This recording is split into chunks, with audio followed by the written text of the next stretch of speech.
Hi, this is Dr. Justin Marchegiani here, and today's talk is going to be on anemia. Now, anemia is what I call a deal breaker, a deal buster, if you will. It's going to prevent you from getting better. If you have fatigue, if you have weight gain, if you have energy issues or thyroid issues especially, it's going to prevent you from addressing the underlying cause. And anemia is a strong contributing factor to all of these conditions. There may be a lot of different tributaries going into the actual disease, but anemia is going to be one of those strong tributaries. So anemia is a symptom, right? We have to look at what's causing the anemia. What systems are breaking down that's driving the anemia. And I have these laid out here. Dietary, absorption, and hormones. And we're going to outline them one by one. So first off, let's go into what is an anemia. We have two kinds. We have a B vitamin-based anemia, primarily B12, folate, and B6. I'm going to just keep it as B12 to keep it simple. B12 is really important. It helps make our red blood cells. It helps mature them. So again, here's an analogy here for you. Your red blood cell, it starts off really big. And it actually matures by getting smaller. So we'll start seeing red blood cells actually get smaller as they get older. And again, B12 is an important compound that's needed along with folate and along with B6, pyridoxine. Again, these are important nutrients and they are needed to help with this maturation of red blood cells. Iron is also very important as well. Let's take a look at iron. So this molecule right here is called hemoglobin, HGB. Okay, now attached to that hemoglobin, we're going to draw Fe. Fe is the molecular symbol for iron, and then attached to that iron is going to be another thing called O2, which is oxygen. So you can see this little upside down snowman here off to your right. We have the hemoglobin attached to its iron, and attached to that's oxygen. So we need iron to help transport oxygen in our body. So remember the experiment back in middle school science class where you have the candle and then you put a jar over the candle? Well, what happens when that jar is placed over the candle? Well, the candle will go out because it doesn't have the oxygen. And oxygen is needed for cellular metabolism, for combustion, if you will, for energy. So if we have low iron, we're going to have low oxygen. If we have low B12, we're not going to have healthy red blood cells. And our nerves actually need B12. Peripheral neuropathy, tingling sensations, will actually be a sign of B12 issues. And we're going to see it dietarily in people that are vegetarian. All right, so let's draw that up here. We'll see vegetarians with it. People that have very, very low protein or low animal protein. Because animal protein is the best source of B12. And it's the best source of iron. You can get iron from other plant sources. They're non-heme iron. It's not going to increase your iron levels on a lab test nearly as fast. And I'll show you how to actually look for that too. So again, dietary-wise, if you're vegan or vegetarian, you're not going to be getting the B12 because the B12 analogs are found in plant sources. It's very difficult to get B12 from plant. You have to go to the animal sources, especially the organ meats. That's why many vegetarians are deficient in B12 and they have to rely on a sublingual B12 or B12 injections to keep their levels adequate. Number two, absorption and breakdown. So just because you're eating good animal protein and getting B12 in there, you may not be breaking it down, assimilating it, and absorbing it. So the old adage, you are what you eat, it's true, but at the same time, you are what you eat, break down, assimilate, utilize, and absorb. So you got to break it down and absorb it. There's a lot of assumptions in that statement, thinking that you're infection-free and you have enough stomach acid, enough HCl, and you're not super stressed when you're eating. If those things are there, you're not going to be able to break down and absorb that B12. You're not going to be able to create enough stomach acid to break down and ionize the iron so it can be absorbed. Remember, the same cells in the stomach, the parietal cells, those are the same cells that actually produce this compound called intrinsic factor that's there to absorb B12. So again, parietal cells make hydrochloric acid, but they also produce intrinsic factor. So imagine intrinsic factor is like the cap, right? We produce the cap's there, so then it can bind to the B12 and then absorb it later on in the digestive tract. Same thing, these cells also produce hydrochloric acid. So if our stomach's damaged, we're going to have low HCl and we're going to have low intrinsic factor. If intrinsic factor is low, we're not going to be able to bind the B12. So if we have gut infections, if we have absorption issues, if we have low hydrochloric acid, if we have damage to our stomach lining, we're going to potentially have an anemia, B12, iron, or both.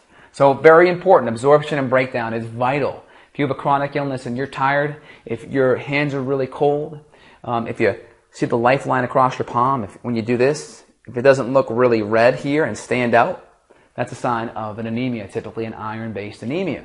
If you have tingly fingers and you're a vegetarian, that's a sign of a peripheral neuropathy, and you're probably destroying your nervous system because you don't have enough healthy B12.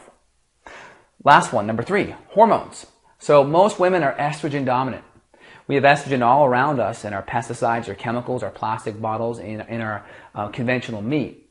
And typically, a woman, if you measure out 28 days of their cycle and you look at all of the days and you add up how much progesterone they make in a month, and then you add up estrogen and how much estrogen they make in a month, you're going to see about 25 times more 25 times more progesterone to estrogen. So imagine 25 molecules of progesterone to 1 molecule of estrogen. That's normal.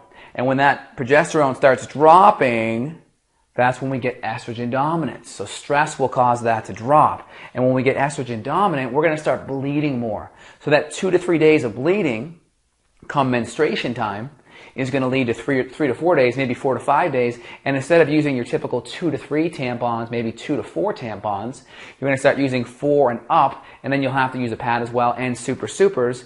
So then you're bleeding a lot more and you're losing a lot of the iron in your blood. Now for men don't have that issue as much because they're not menstruating, I hope, and most women are. And the more out of balance their hormones are, what's going to happen is they're going to bleed more, they're going to go through more tampons, they're going to bleed for a longer period of time, and they're going to get anemic. So this is a big problem. Now men actually have the opposite problem. I have this problem. I actually have too much iron. I have to go and get a phlebotomy every other month to get my iron levels down because I don't have the ability to let it out like a woman does. So getting the hormones fixed. Estrogen dominance is vitally important. Estrogen dominance, vitally important. So again here, let's talk about how we can test and look for an iron or B12 issue on lab work. So we have these markers, red blood cells, hematocrit, hemoglobin. As these markers start dropping, as they start going low here, and that tells us we're starting to become anemic. So we have lab range low, and then we have a functional range low. So typically lab ranges, right, they're made up of 95% of the population. So when you come out of that 95% and you're low, that means it's a problem, right? These lab ranges aren't sensitive enough. So imagine you're running towards a cliff, you're about ready to jump off the cliff. Jumping off the cliff is being out of the lab range. So yeah, you're already in free fall. It's, it's a little bit too late, but we can give you a life preserver, but it's late detection. That's how a lot of lab work is. So we're using functional reference ranges. So instead of waiting till you're in free fall off the cliff, we're actually looking and we're seeing you moving in that direction, progressing there. Hey, it's only a matter of time before you're off that cliff, so we're going to be able to give you a life preserver before you go off. So we use more sensitive ranges here. But when you start seeing these trend in the bottom 25% of the range, you're starting to know that you're moving in the direction of anemia. Now, that doesn't tell you what anemia you have.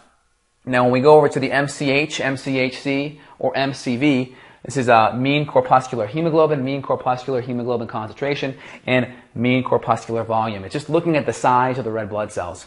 So let's back up here. We talked about B vitamins being really important for red blood cell maturation. Red blood cells get smaller as they get mature, and they need B vitamins to do it. So if we start seeing our red blood cells get bigger, these are basically telling us the size of our red blood cells. If these start getting bigger, it's a sign that we have a B vitamin deficiency or a B vitamin anemia, B12, B6, or B9, or folate. And that's a sign that it's not maturing properly. It should be smaller. It's stuck in that big size. Instead of going from here to here, it's stuck maybe right in about there, if you will. So that's kind of how we differentiate the B12. We can also do specialized tests known as the UMMA, or the urinary methylmalonic acid test, or the trans-halocobalamine. Those are two other tests that you can do. Now again, last, how do we differentiate iron-based anemias? I'm going to give you a little room there. But again, we'll typically see iron serum may start to drop. Now that's a conventional marker. I'm going to underline it.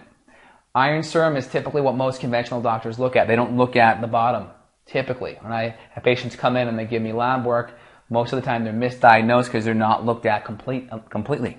So iron serum will be low, but typically we'll also see UIBC elevated. So UIVC is a binding protein. So our body's pretty intelligent. It's wicked smart, if you will. And it increases these binding proteins, and it increases them more and more and more the more deficient it has. So imagine it's like your body grabs and creates more arms to grab that iron in because it knows it's low in the iron. So it makes more of these enzymes to grab that iron. We'll also see iron saturation start to drop. We'll start to see it drop in the low 20s and eventually go into the teens. So we'll start seeing iron saturation also drop. And then we'll see ferritin start dropping below 50. And once you drop below 30 or below, it starts to become a problem for most women. I've seen females come in where this doesn't even show up. This doesn't even show up. It's early stage detection, and we're seeing ferritin drop below 15, 20. I've even seen it on some tests at 0, which is absolutely astounding. So again, dietary-wise, B12 versus iron, I kind of talked about the reason we look at both of them. The absorption issue. Right? If we have infections, if we're not making enough digestive secretions, that's important. And hormones. If we're estrogen dominant, that's going to cause excessive menstruation.